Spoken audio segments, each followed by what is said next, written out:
Our world is a stunning sphere of blue, defined by water.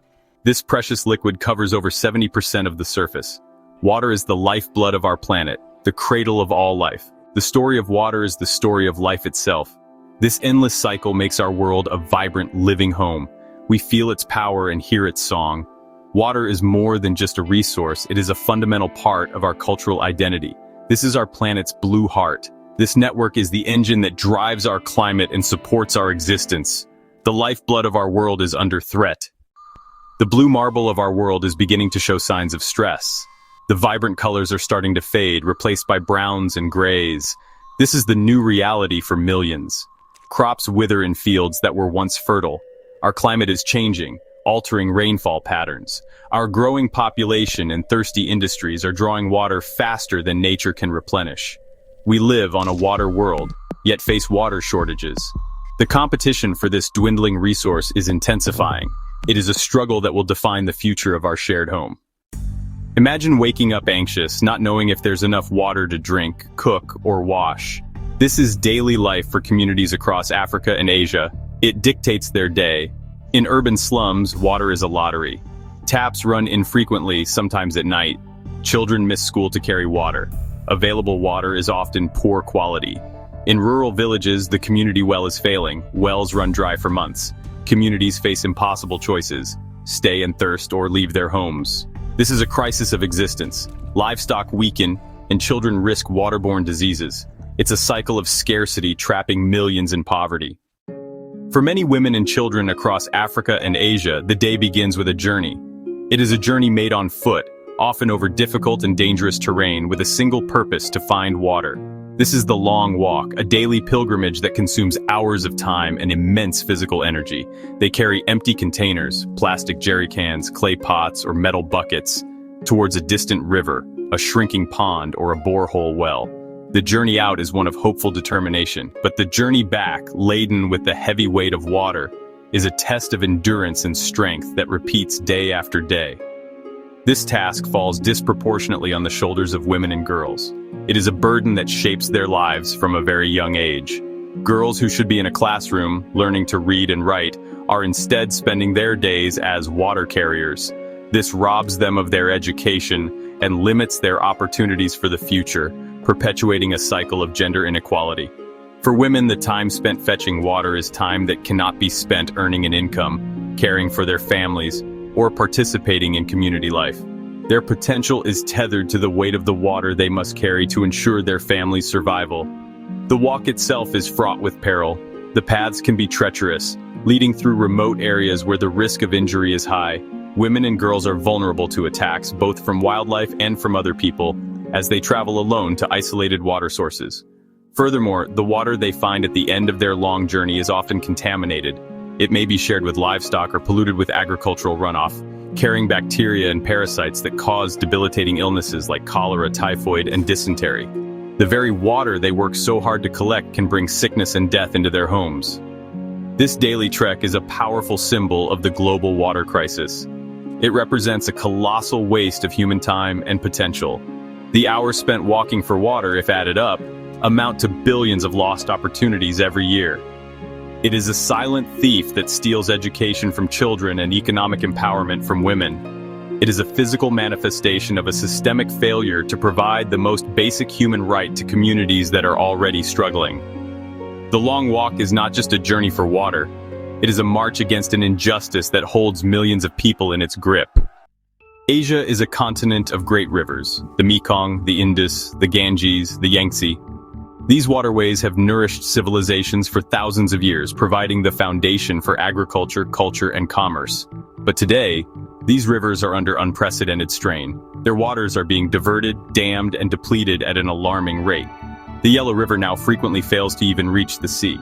The consequences of these disappearing rivers are catastrophic. Reduced freshwater flow allows saltwater to intrude inland.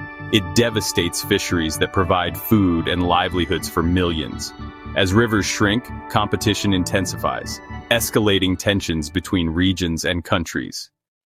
Across the globe, we've built colossal dams to harness the power of water, symbols of progress promising clean electricity and flood control. However, this progress comes at a profound human cost. rarely visible in celebratory speeches. Behind every great dam lies displacement and loss. Vast reservoirs flood entire valleys, submerging homes and villages. Millions have been forcibly displaced, often with little warning or compensation. The most affected are often rural, indigenous groups with deep connections to the land and river.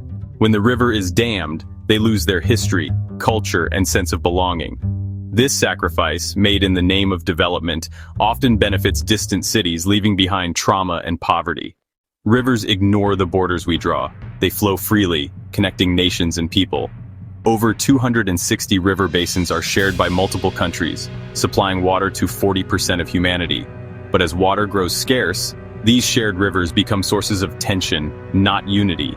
Upstream countries can control the flow, holding power over those downstream. Dams and diversions upstream can devastate downstream nations, causing shortages and hardship. The Grand Ethiopian Renaissance Dam on the Blue Nile is a flashpoint. Ethiopia sees hope, Egypt and Sudan see threat.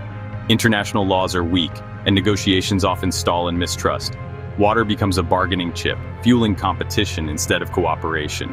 As populations grow and climate change bites, the risk of conflict rises.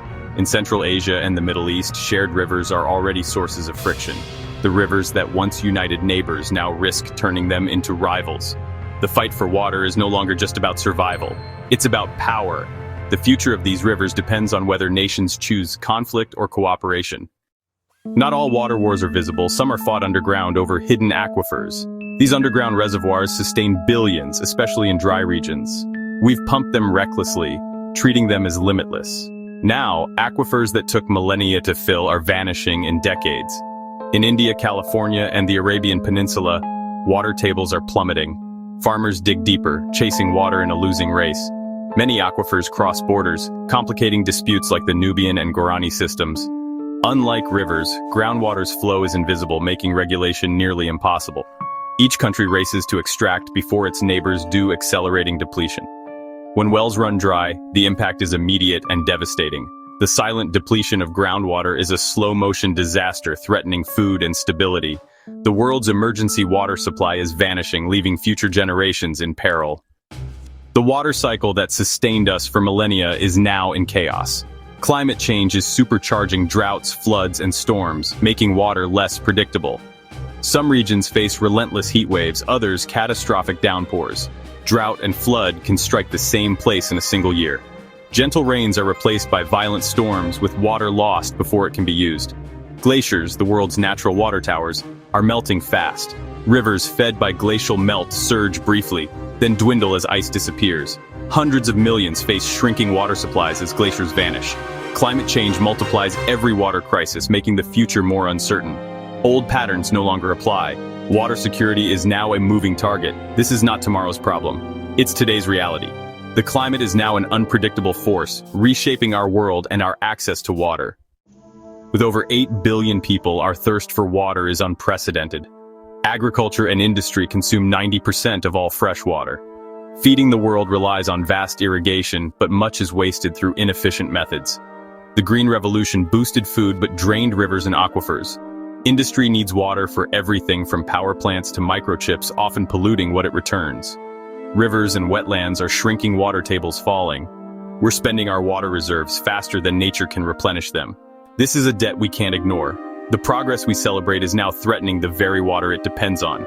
If we don't change, our future prosperity and survival are at risk.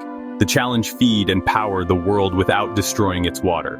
Every drop counts and the margin for error is gone. The true cost of progress is written in the fate of our water. Water is increasingly treated as a commodity, not a right. Privatization promises efficiency, but often delivers higher prices and less access for the poor. Multinational corporations now control water in many cities, prioritizing profit over people. Families unable to pay face cutoffs, forced to seek unsafe alternatives. Bottled water is a booming business, with companies extracting and selling water even where public supplies fail.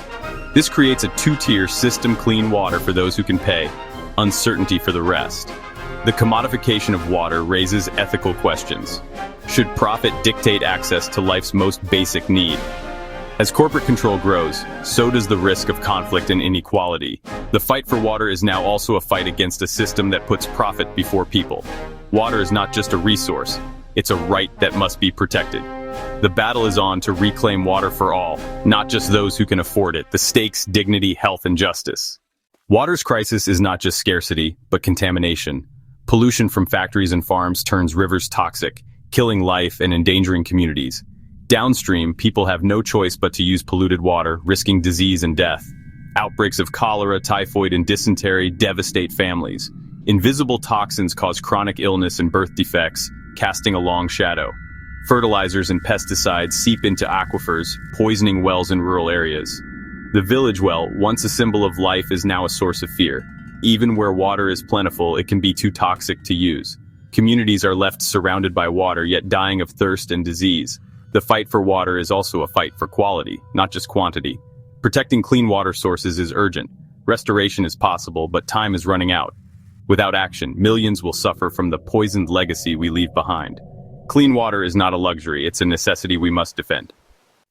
Faced with failing taps, poisoned rivers, and indifference, people are refusing to suffer in silence. All over the world, a powerful grassroots movement is rising. It is a movement of ordinary citizens demanding their fundamental right to clean water. They are finding their voice, and that voice is growing louder. The fight for water has become a fight for justice. These protests take many forms, from peaceful marches to roadblocks. Driven by the knowledge that their lives are at stake, their resilience is a powerful force for change. They are part of a global chorus of resistance, transforming the fight for water into a global movement for human rights. As the stakes in the global water crisis grow higher, the world is approaching a critical crossroads. But there is another path, one of cooperation and negotiation. In corridors of power around the world, the urgent need to manage shared water resources is forcing old rivals to the negotiating table. The goal is to forge agreements that can ensure the equitable and sustainable use of shared water resources.